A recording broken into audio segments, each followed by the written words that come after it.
Please enjoy this feature presentation of the Crooked River Radio Network. This program is rated for all audiences. Hash Eggs and Football is sponsored by CrookedRiverRadio.com. Crooked River Radio is an internet radio station that is live 24/7 playing top 40 hits from the 60s through the 80s.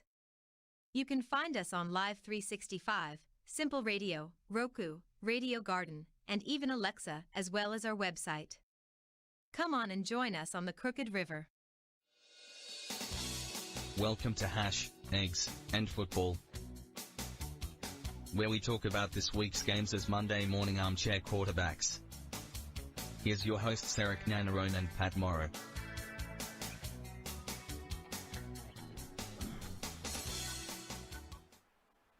Hello and welcome to Hash, Eggs, and Football. I'm Erik. And I'm Pat here somewhere. I think. You sure you're Erik? If you're Erik, I must be Pat. Well, last time I checked, but that's questionable even now. But, so, today, we are going to be talking Ohio State versus Michigan State. And that disaster of a win by the thing that Cleveland calls a football team.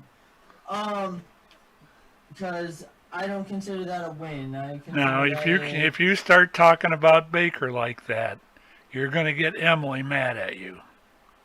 Oh, yeah, we're going to get into that. Oh, I hope she's listening somehow. She's going to get really mad at you. I have some words for her.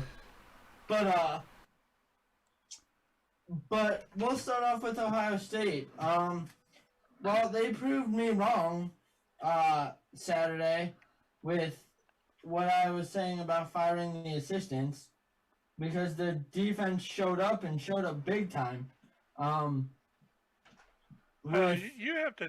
You have to understand the college stuff as opposed to the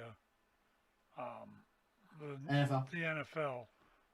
College teams, they're pretty much, especially a young team like Ohio State is, they're still learning, and their coaches, it takes almost a whole season in order to get them all on the right page and performing.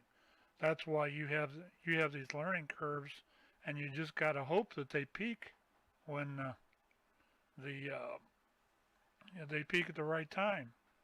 You want them to peak towards the end of the season, and that's pretty much what Ohio State's doing. That game next week is either going to be the peak or it's going to be whatever. I look for them to peak.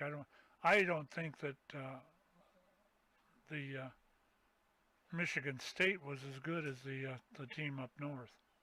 But, well, I mean, they do have Michigan State that have the number one running back in the nation. So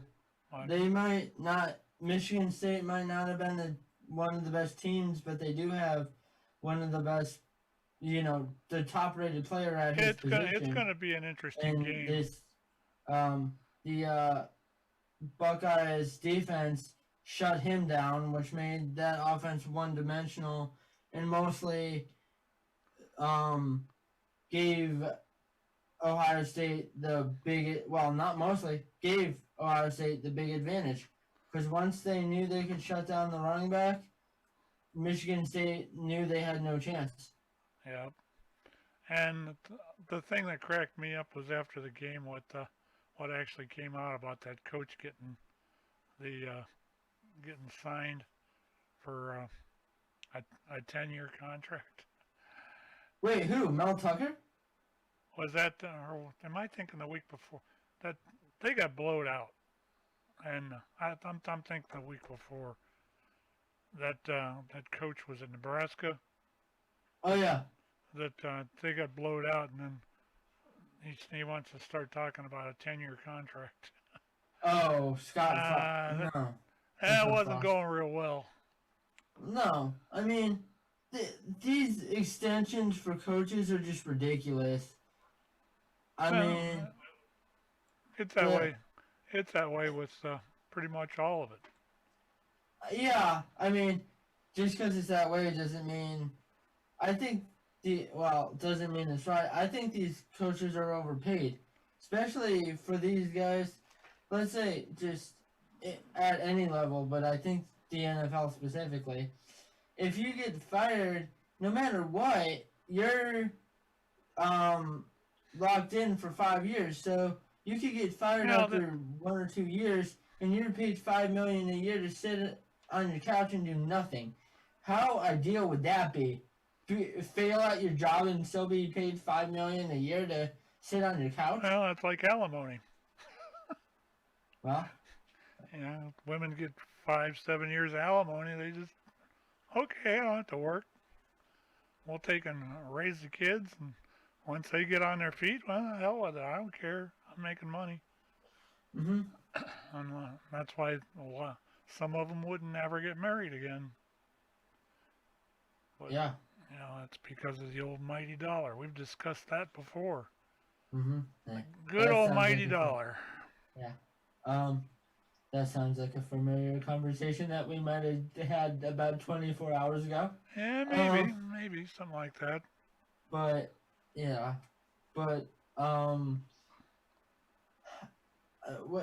when it comes to Ohio State, the offense played exceptionally well. Olave actually showed up for once and proved that he's that receiving core that one. Ohio State has got is it doesn't need just Olave. They've got those three guys they call Earth, Wind, and Fire. I know, but if Olave wants to be a number one pick, he better show up last week, this week, and in the conference championship game, because the way he's played this year, he has not played like a number one or first round type player. He's played, his draft stock has dropped.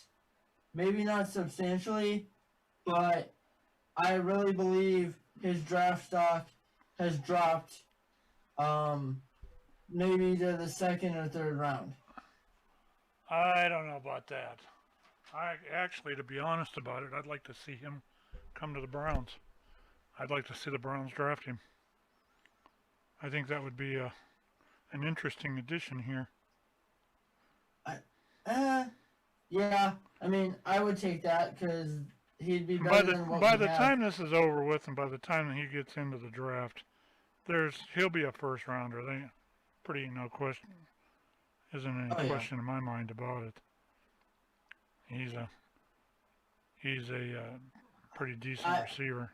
I'd rather have Garrett Wilson over him, but I just don't know is he a number one type receiver? Or is he more of a slot guy?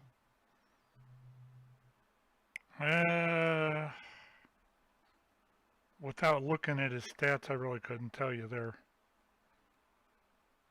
I'm looking for something in case you're wondering. Oh.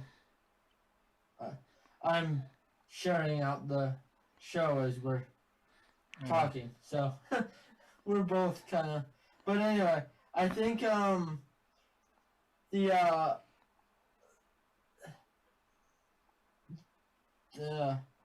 the defense still has work to do, and I think COVID kind of affected a lot of things last year in the development of these guys because they didn't get spring practice and stuff. But you've had that for 2 years now. How much longer are you gonna use that as an excuse? I mean, they had full technical off season this year. They didn't.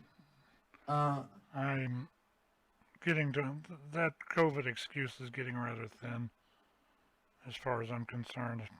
The excuse of COVID for anything is getting thin, but that's for another show. Because I mean, yes, it's a thing, but I think people use it. I mean, we'll get into what it was like at the Browns game when it comes to, the masks or lack of masks. But when it comes to Ohio State, I mean, I think college is more affected by the lack of practice than the NFL, but especially the development. Yeah. That's I think why we got off to a slow start this year, and the defense just not having a competent Yeah, coordinator. you change coordinators midway through. That's probably one of the bigger reasons. It's tough to even adjust an offense, or it's kind of tough to do to change a defense like that when you're actually already pre-programmed. True. But I'm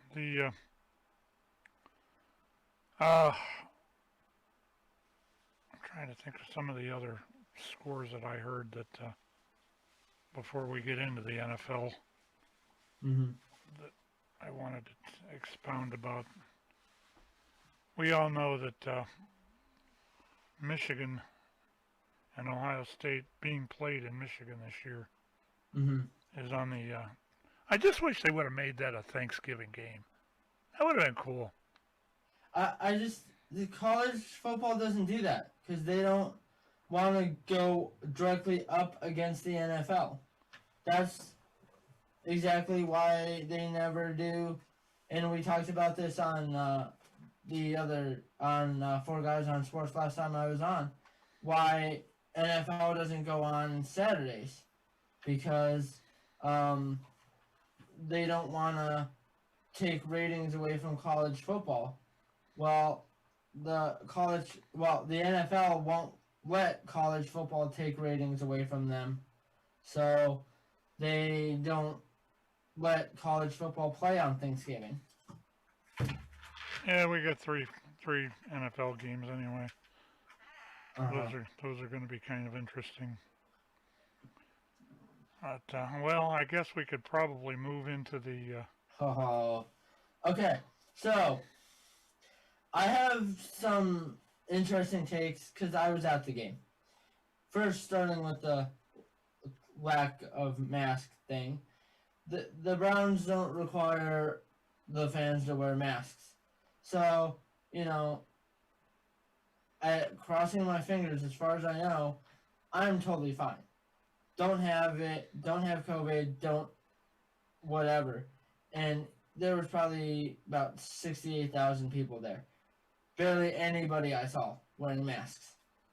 So, I mean, yeah, masks are a thing, but they're not as prevalent as people think they are. But, number one takeaway, there's a lot of stuff that's not caught on camera. But like after the play, there was one time, and I wish I would have had it on, I would have recorded it, because I would have definitely sent it to you so we can play. But I just went crazy, and everybody around me was laughing at me, because there should have been a unsportsmanlike conduct on one of their guys, because they literally threw Dearness Johnson like backwards, like 5 yards, like way after the play was over, probably about 10 seconds after the play was over. And like I said, I went ballistic because I'm like, that's bullshit, because they would have called that if it was a Browns player that did that, they would have thrown the flag. But since it was against the Browns, they didn't bother throwing the flag. Well, I don't know that you can blame that on especially in Cleveland Stadium, the refs being against them. But there again, stranger things have happened. Again, my theory, the refs always put money against the Browns, so any call that should go the Browns' way won't, because the refs have money against the Browns. There was a couple of plays in that game that I actually saw. I had a previous engagement, I guess you could call it. Yeah. I had to. I actually listened to the game as I was driving around and all, but I really didn't get a chance to watch it. But there was a couple of clips that I actually did watch. One was that Landry touchdown, that the running play when he ran in. There was tweeting going on about how he looked back at Baker and said, "Huh, looks like I'm better than Baker Mayfield." Did you catch any of that on the field? I was opposite side of the field. That was going into the dog pound. I was about 20 rows above the Browns tunnel. Oh. So I didn't see any of that. But I wouldn't be surprised.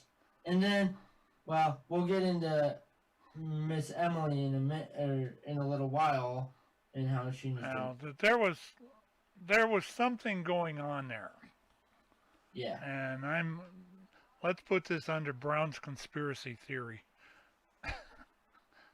There was something going on there because of the fact that when Mayfield walked off after that game, he didn't just nonchalantly leave the field. He walked. He took his helmet off, handed it to the equipment guy, and he had a half smile on his face then. But after he handed that guy off that helmet, he looked pissed. Oh yeah.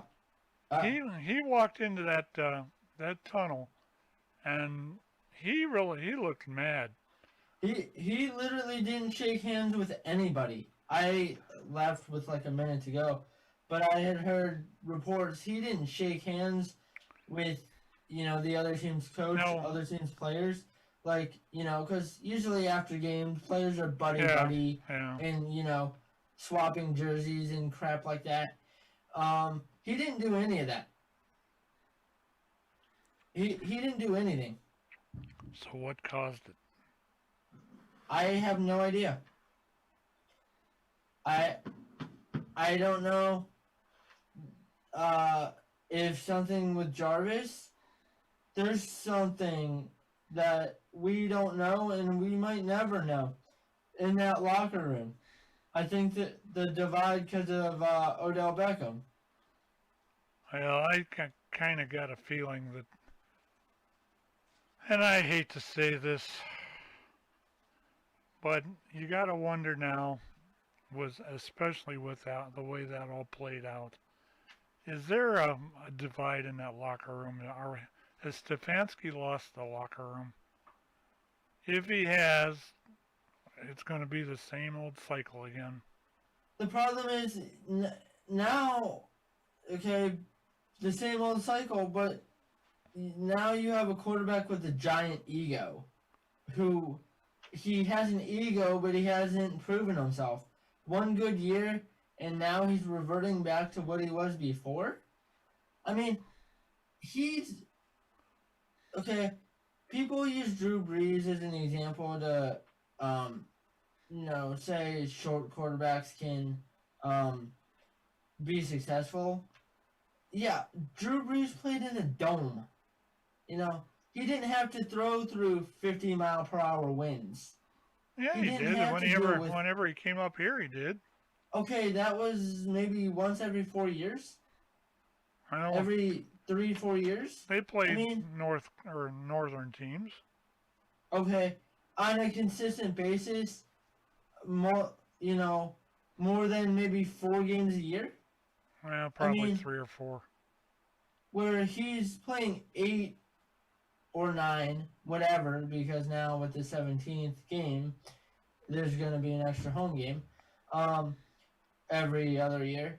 But playing 8 or 9 home games a year in this weather, when Baker's not a mobile quarterback. He can't get out of the pocket. Teams know, keep him in the pocket. He can't see over his line. And then to have to throw through 50, 60 mile per hour winds, you're not going to be able to do that. As you sat there, did you see that Baker was any kind of an issue in that game? Yes. He was the full issue. He was missing receivers left and right, overthrowing them. This actually comes down to another problem that I have with him in this season. If I was on that, he has got a coaching staff there that is supposed to be the boss. Now, he's playing hurt. They're trying to say that he was checked out and he was available to play. But where do you draw the line? You got a guy there with a pretty much broken shoulder, a left shoulder though. He's got a bruised leg. He's got a bruised foot, and it's affecting. He won't admit it, but it's affecting his play. You could see him hobble off to the sideline. You need to take and shut this guy down and put somebody else in there till he heals. And I don't understand. They got the worst 2 games of the year coming up against the same team. Yeah, which I don't understand why the schedulers did it that way, but well, that's not the first time for the schedulers, and it's not going to be the last. You got division opponents that you got to play twice. Yeah, but why do you do it? The Baltimore, the bye week, then Baltimore again. Why not put another division opponent there after the bye week? And then who knows? It could have been availability of stadiums and whatever. It's hard to tell. But it comes down to the fact that you've got the hardest 2 games coming up. Why don't you take and fix that? Why don't you take and do the I've lost my whole train of thought. Why don't you take and shut him down the game before, or 2 games before, let him heal, and then bring him back for this stuff? Exactly. There's no reason he should have played yesterday. There is no reason in the world that guy should have been on that Keenum could have easily beat Detroit by 20. And no, Keenum is not an MVP or anything, but at least he's healthy. And Detroit's not good. So, Keenum, one of the highest paid backups in the league, can easily come in and beat Detroit by 20. At least 7. Well, yeah. That's a joke in itself. Because the only 2 times they scored were because of Baker's interceptions. Where he was, overthrowing receivers. Or throwing into double coverage. Yeah, the ball got tipped, or the guy cut in front of the route, tipped it, and then another guy caught it, but still, that's no excuse. Why is Baker throwing there? And another thing, is he staring down his receiver? The other thing that is not being mentioned here is every time that we play certain teams, you always hear, "We're gonna run the ball. We're gonna run the ball. We're gonna run it right up the gut." And then all of a sudden, during the game, we all of a sudden have a hard time remembering that, and all of a sudden we start passing the ball. And this is what I saw last night with that game. They should have, if Nick Chubb is there to take care of all that, and they let him go. I think he had 128 yards or something like that. Yeah. So he wasn't doing too bad, but there again, you don't have to throw the ball so much because you got a good running game. Well, the problem is, eventually the defense will key in on the running game, and then you have to throw the ball because they're just going to stop the running game. They're just going to put 8 guys in the box and say, beat us. And then that's when you pass outside. Yeah, but when your quarterback can't hit a receiver, if that was the last thing to save his life, then, it still comes down to that fact. And that fact is that they need to take and shut him down. Yeah, I know it's going to be complained about by the fans or whatever, but do you want a chance of winning, or do you want to just keep throwing his hobbling butt in there yeah, I'm as far as saying past the injuries, I'm done with Baker, because let's get into the social media side of things with his you sure you want to do that? Oh yeah, with his wife, now let me give you an isn't this funny? Okay, we had Odell. Mm-hmm. Odell was unhappy. What did he do? Daddy, can you post something on social media? Daddy, can you show how Baker Mayfield's abusing me? Oh. I think we got a phone call. Let's take it. Hopefully it's going to be something decent. Here we go. You're on Crooked River. Hello. Hey. I was just watching. Oh, cool. Great to be here. So yeah, Baker. He shit his pants real bad. If you want to be decent, that's fine. If you don't, then I'll just hang up on you. I'll just hang up on him. Yeah. You can watch it all you want to, but that was uncalled for. Anyway, typical phone line. Yeah, hey. Whatever. But the social media thing, like you were saying, Odell with his dad. And it just that was ridiculous. And now Baker, it's been the whole season though with his wife. First picking at the fans, then okay, when it comes to fans, listen, that's part of being famous. You're going to have people that don't like him or criticize him, or as an actor or any famous person, people are going to criticize you. Well, that's being in the public eye. The thing of it is, he's doing the same thing basically that Beckham did. Mm-hmm. Daddy, can you put something out there? Well, with him, it's Emily. Can you put something out there?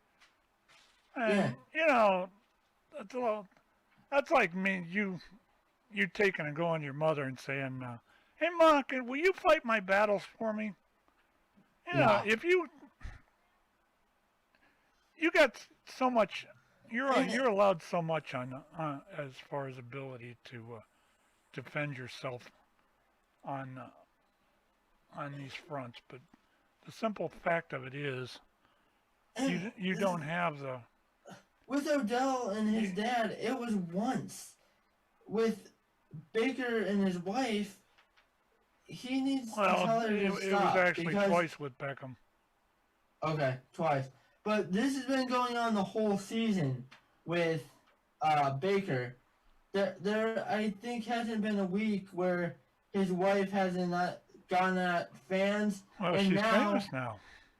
Yeah, I was just gonna say, and I don't remember or don't know exactly what she said, but yeah, she's going at his teammates now, and once you go at the teammates, then there needs to be repercussions.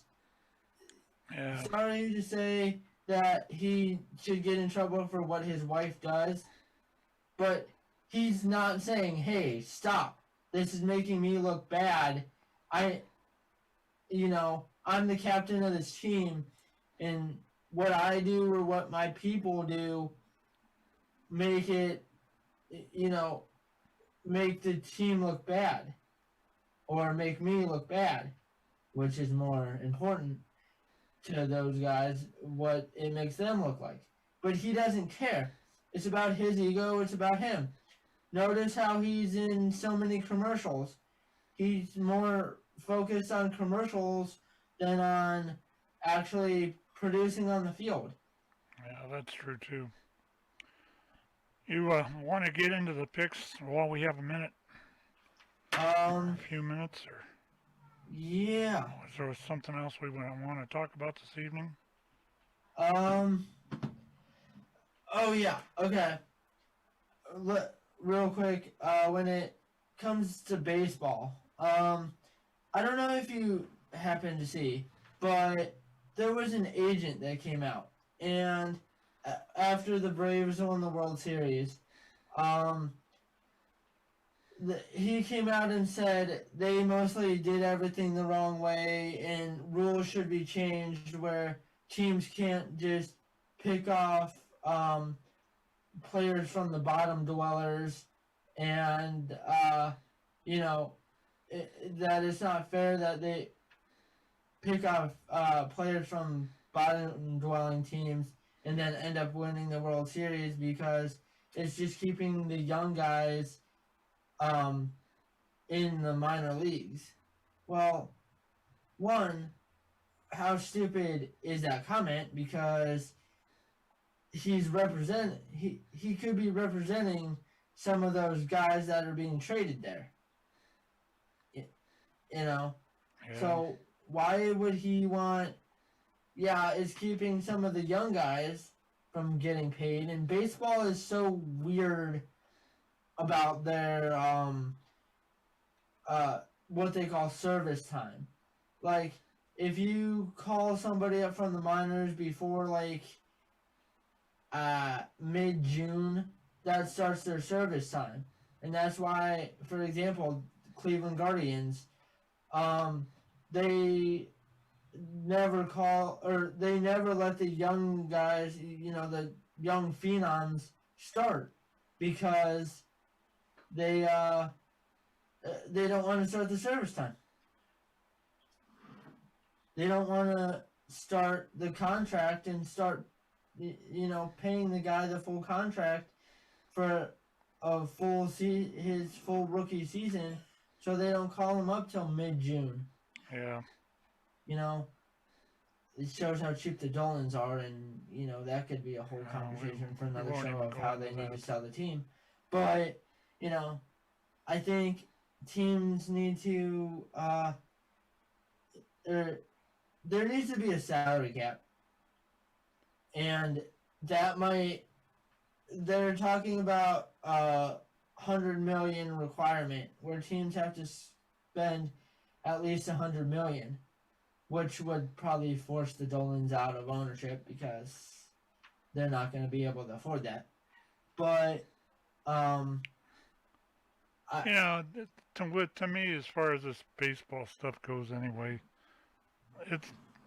there's more money than they know they've got, and these salary caps and everything are not anything that I believe are even necessary. These teams, if they can't afford the team, like as far as the Dolans are concerned, if they can't afford that team, then sell it. Mm-hmm. You know, there can be better ownership out there, and that not only goes with baseball, but basketball, football, and whatever.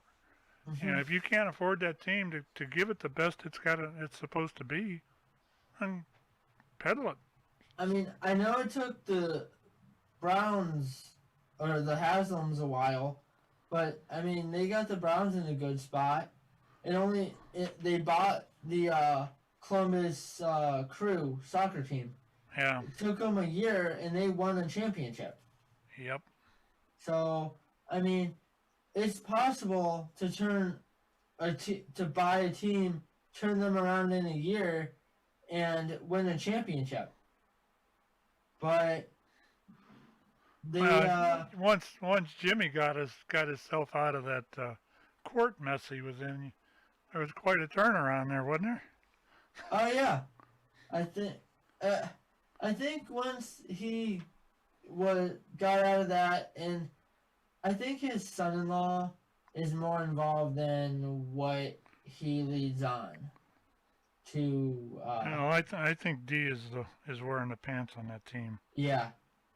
I honestly think he's third wheel. I think Jimmy's third wheel. He's the one with, the name on the team. But I think JW and D are the ones, running the team. Yeah. Well, let's head into the picks here a little bit. Yeah. Okay. No, we can talk it out here. We want to make sure we got enough room for all of them. This coming Thursday, which is the 25th, Turkey Day, we have Chicago at Detroit. Ooh. Now, keep in mind, Detroit's winless so far, but Pittsburgh, I think it was, played Chicago yesterday. Somebody played Chicago, and Baltimore. Well, yeah, it was Baltimore. Yeah. Played Chicago last night or yesterday, and they ended up. I think Fields got hurt. So I don't know if Fields is actually going to play that game. That is going to be those are two kind of more or less bottom feeders as it is anyway. Yeah, that's going to be a snore fest. So I don't know what to think about that. I'm almost going to take. I'd almost like to take Chicago just because. Is it possible to just vote for a tie?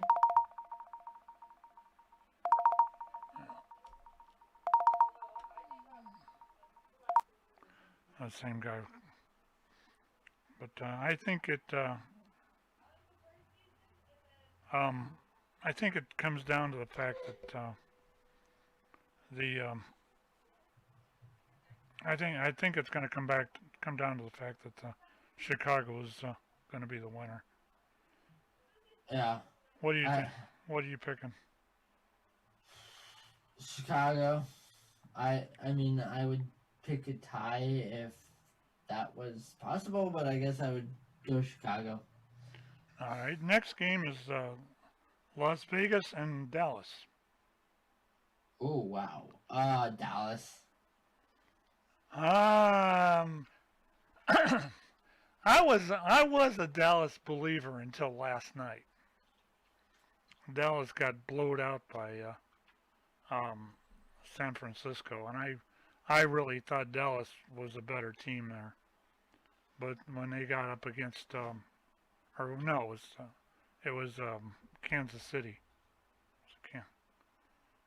They got up against it, and they just couldn't pull it off. And then they ended up getting beat by like 10 points.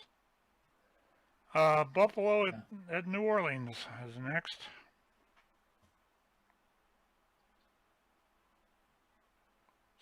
You're cutting it out.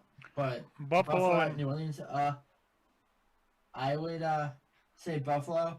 I was really surprised yesterday by Buffalo losing to Indianapolis. Yeah, that Buffalo team is almost a Jekyll and Hyde anymore. And of course, then again, you got the same thing with New Orleans. Depends on who comes to play. I think my bet would probably be to take New Orleans, even though I like Buffalo pretty well. I just lost my place. But get the next one here.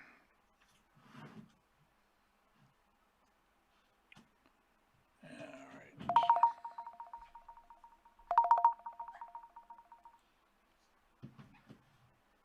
Anyway, that being said, I'm going to do something here.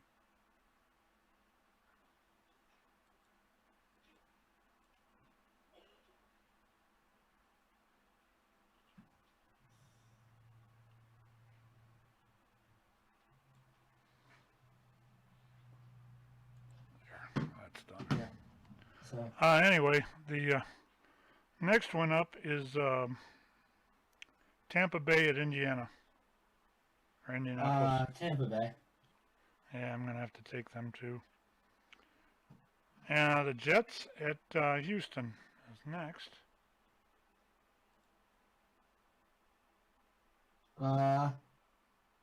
Houston. Another Jekyll and Hyde there. I think I'd take Houston there anyway. And then it's Philadelphia at the Giants. Philadelphia. Yeah, I guess that's...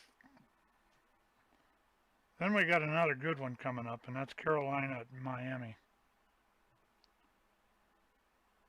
Miami's... both those teams are probably pretty well fitted against each other. Yeah. Probably Miami. Yeah, I think I'd take Miami there too. And Tennessee at New England. New England.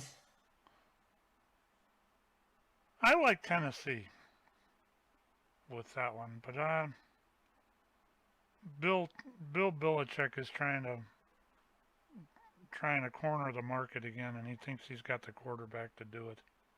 Yeah, he's trying to prove that he could do it without Brady, but I mean, I just don't see that in the long term he might be able to win regular season, but he's not going to be able to win the Super Bowl.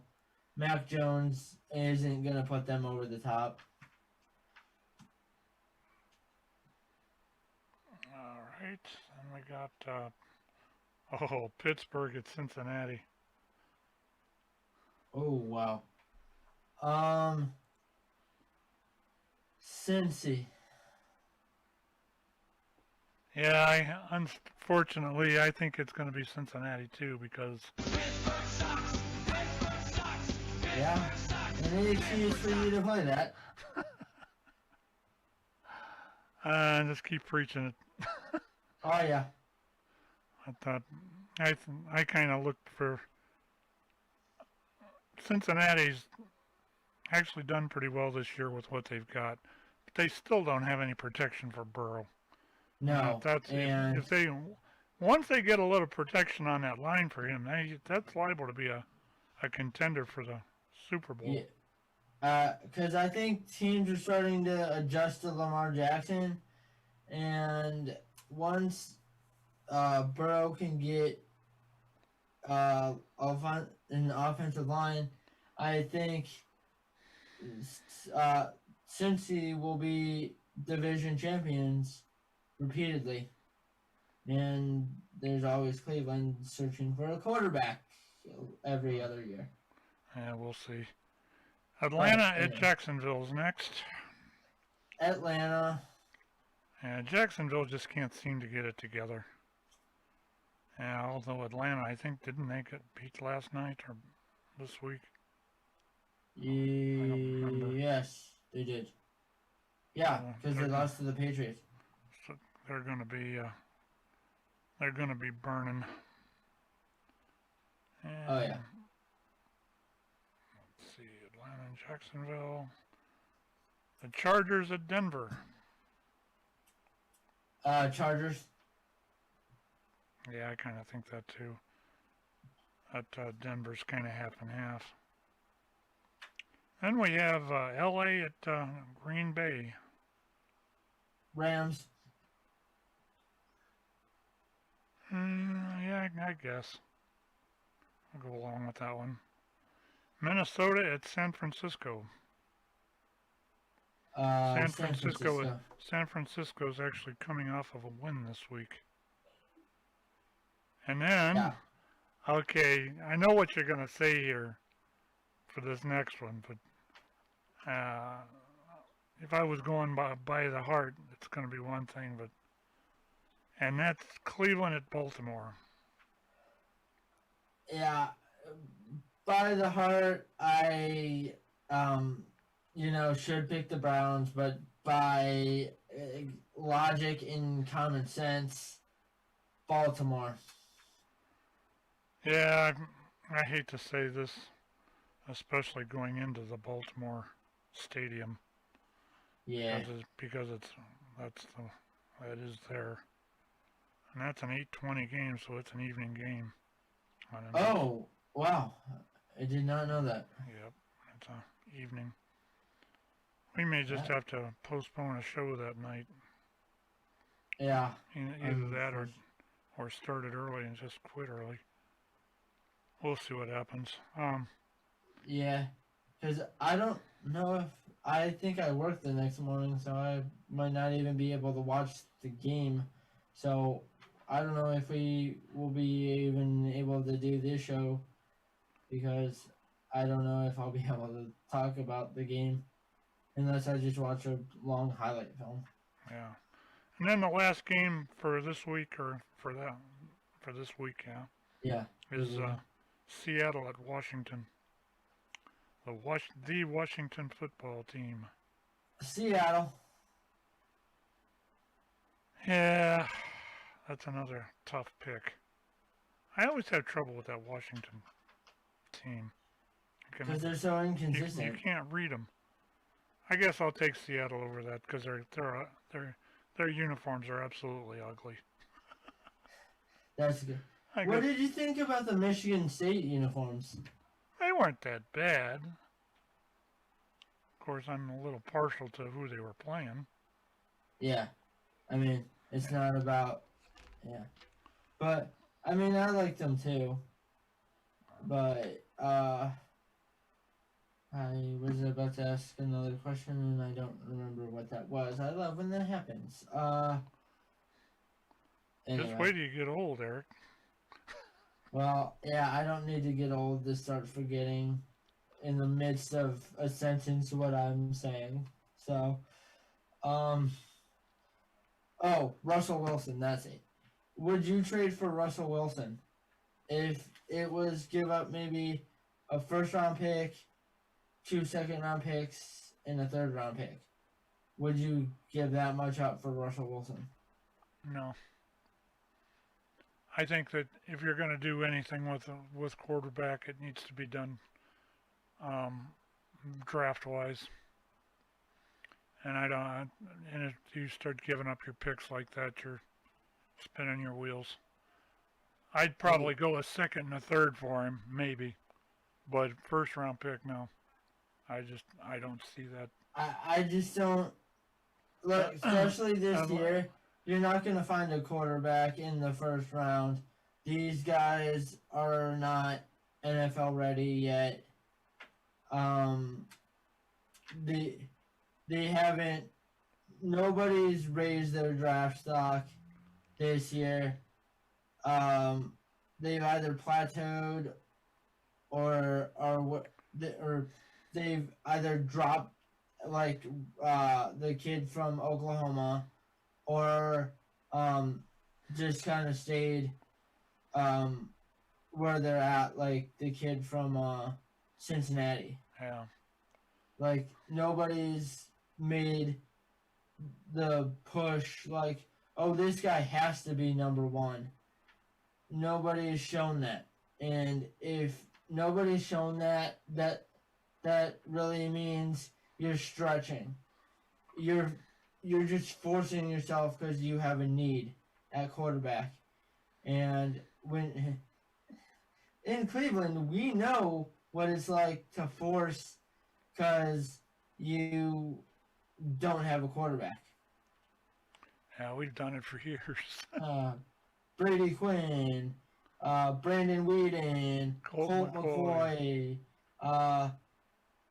Johnny Manziel. Daniels. What? Daniels. That was. Oh. I can't remember his first name. He was another. He actually ended up in New England, I think, for a while, and then he ended up retiring from up there. Oh, by the way, did you see? Well, let's make a couple of Odell and other wide receiver comments here. Okay. What do you think of the first game for Odell out there? Contributed almost nothing. Yeah, same. He did what he did in Cleveland. He's just slowly tearing that team apart. I think he's going to eventually retire and just go into Hollywood and start acting. He's already acting like an NFL caliber receiver. Yep. The act continues. The other thing, or the other one I wanted to mention was, how about Josh Gordon? I have not been following that story. He actually played for Kansas City, and I saw two plays with him in it, and he missed both of them. He missed both catches. Oh. Yeah, that's what gets me about, these guys hype themselves and they're after their brand and all that. They ain't got crap. They ain't really got crap. That's the problem. They're paid so much. This goes back to what I was saying with the coaches before. Those guys are paid no matter what. And to a point, some players are even paid X amount to go away. Like Odell was. But, there has to... If you want guys to produce, there will never be anything done because it's too late. But nobody's worth what these guys are being paid. And, if Baker doesn't want the criticism, then go work in manufacturing or work at a grocery store where, you're not going to get coddled, but you're also not going to get, you're not going to get They're criticized. talking as far as Baker's contract, if it happens, somewhere in the mid-30s. Yeah, that's a joke. I think that's way too expensive. He's way overrated. Yesterday, kind of seeing what I did at the game, there were some receivers that were open. He was just missing them. He stares down his receivers. Eric, he's hurt, and he's not playing like he ought to play. And why in the hell can't the coaching take him out? Because he won't let them. And unfortunately, how do I want to put this? The players kind of rule that. He needs to look out for the team more than he does himself. Anyway, we need to wrap this up because I got another one of those previous engagements. Okay. So let's put a wrap on this. So hey everybody, thank you for listening today to Hashtags in Football. We will be back either next week or the following week. This week, make sure you tune in tomorrow 7 to 8 to World According to Elmer with Pat and Jerry. Actually, Jerry Sorensen's the host. Yeah, I reversed that. Jerry and Pat. And then Four Guys on Sports with Sean, Gordon, Nate, and Pat. And then that's Saturday from 11 to noon Eastern Time. And then Radioactive Sunday 7 to 9. well, 7 to 9, unless we do a special edition because of the Browns game.